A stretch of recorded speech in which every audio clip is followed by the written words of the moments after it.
നമസ്കാരം. ഈ നമ്മുടെ ഈ സെമിറ്റിക് മതങ്ങൾ ഈ സ്വയംഭോഗം അല്ലെങ്കിൽ വ്യഭിചാരം ഇതിനൊക്കെ ഭയങ്കര എതിരായിരുന്നു. അങ്ങനെ പഴയ തലമുറയൊക്കെ സ്വയംഭോഗം ചെയ്യാറില്ല, സ്ത്രീകൾ പൊതുവെ. പക്ഷെ ഇന്ന് കാലം മാറി. ഇതിൻ്റെ പ്ലഷർ, ഇതിൻ്റെ ഒരു എന്താ പറയുക, ഈ ഫിംഗറിങ് ശരിക്കും പറഞ്ഞാൽ ഒരു പുരുഷനുമായിട്ട് ബന്ധപ്പെട്ടാൽ കിട്ടുന്ന അതിലേറെ സുഖം സ്ത്രീകൾക്ക് കിട്ടുന്നുണ്ട്. ഫിംഗറിങ് ആണുങ്ങളെപ്പോലെ ഒരു ഉന്നിക്കും ബേക്കിക്കും ആക്കൽ മാത്രമല്ല, ഇവർക്ക് പല സ്ഥലത്തും ഈ യോനി എന്ന് പറഞ്ഞ പ്രദേശത്ത് പല രീതിയിൽ ഇവർക്ക് ഇത് ചെയ്യാൻ പറ്റും. അതൊക്കെ അവനവൻ്റെ താല്പര്യം. കാരണം മതങ്ങൾ തെറ്റാണെന്ന് പറഞ്ഞ് പഠിപ്പിച്ച് ഇന്ന് കാലം മാറി, നെറ്റൊക്കെ വ്യാപകമായി. അപ്പോൾ ഇതിന് സയൻറ്റിഫിക്കായിട്ട് നമുക്കുണ്ടാകുന്ന ഗുണങ്ങൾ ഇതൊക്കെ ഇപ്പോഴത്തെ തലമുറ തിരിച്ചറിയുന്നുണ്ട്. അവരിത് ചെയ്യലുണ്ട്. ഞാൻ ബന്ധപ്പെട്ടിട്ടുള്ള പെണ്ണുങ്ങളിലൊരു 90%, 95% സംഭവം ചെയ്യാറുണ്ട്.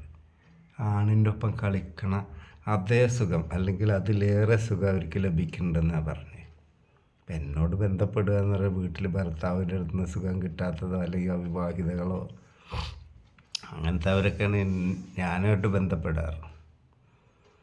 പിന്നെ ചില ഡോക്ടർമാരുണ്ട് ഇവിടെ, പഴയ ജാമ്പവാൻ്റെ കാലത്തെ സങ്കല്പങ്ങൾ മുറുകെ പിടിച്ചേക്കണം. അനിതാ മണിനെ പോലത്തെ ഡോക്ടർമാർ.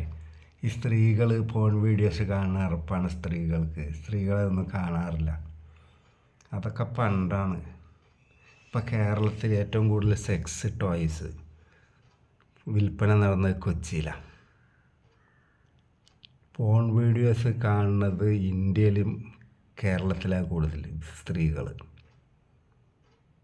ഇതൊക്കെ വെറുതെ പറയണ കണക്കല്ല. ഇപ്പോഴത്തെ കോളേജ് കുട്ടികൾ, കോളേജെല്ലാവരും +2 10ാം ക്ലാസ് തുടങ്ങിയ പെൺകുട്ടികൾ ഈ സ്വയംഭോഗം ചെയ്യലുണ്ട്.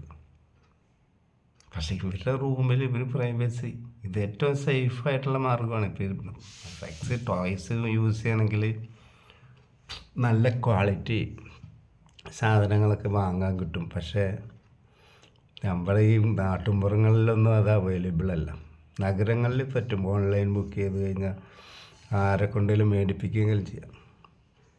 അപ്പോൾ ശരിക്കും നല്ലത് വിരലുകളാണ്. വൃത്തിയുള്ള വിരലുകളാണെങ്കിൽ അത് ശരിക്കും ആസ്വദിച്ച് ചെയ്യണം. അല്ലാതെ ഇതെന്തോ വലിയ തെറ്റാണെന്ന് പറഞ്ഞ് നിൽക്കുന്ന ഒരു തലമുറ കഴിഞ്ഞു പോയി. ഈ തലമുറ ഇതിൻ്റെ പ്രഷർ, ഇതിൻ്റെ സയൻറ്റിഫിക്കായിട്ടുള്ള ഗുണങ്ങൾ എല്ലാം മനസ്സിലാക്കിയിട്ടുണ്ട്. പിന്നെ എന്നോട് ബന്ധപ്പെടുമ്പോൾ സാറ്റിസ്ഫാക്ഷൻ കിട്ടില്ല എന്നൊരു തെറ്റിദ്ധാരണ പരത്തിയിട്ടുണ്ട്. അത് വെറുതെ. പെൺകുട്ടികൾ സ്വയംഭോഗം ചെയ്താൽ അവരുടെ ഡെലിവറിക്ക് വരെ അത് ഈസി ആയിരിക്കും. ഒരു യോനിക്ക് ഒരു എക്സർസൈസും കൂടിയാണ് ഈ മാസ്റ്റർബേഷൻ. ഈ പെൺകുട്ടികളുടെ ഇത്രയും സംഭവങ്ങൾ ഞാൻ അറിയണമെങ്കിൽ എന്നോട് പറയാണ്ട് ഞാൻ അറിയില്ലല്ലോ. പക്ഷെ പണ്ടത്തെ ഈ നുണപ്രചരണങ്ങൾ, പെൺകുട്ടികൾ സ്ത്രീകളും ഒരു 30% പോലും സ്വയംഭോഗം ചെയ്യാറില്ല എന്ന് പറഞ്ഞത് തെറ്റാണ്. ഇപ്പം 95% ചെയ്യാറുണ്ട്. അതിൻ്റെ ഗുണങ്ങൾ സ്ത്രീകൾ മനസ്സിലാക്കിയിട്ടുണ്ട്. നാട്ടിൻപുറങ്ങളിൽ ഇപ്പോൾ എവിടെയായാലും നെറ്റ് അവൈലബിളായി ഇപ്പോൾ ഇതൊക്കെ എല്ലാവരും സാമ്പിൾ നോക്കലുണ്ട്. അപ്പോൾ ഒരു അടുത്ത വീഡിയോയിൽ കാണാം. നമസ്കാരം.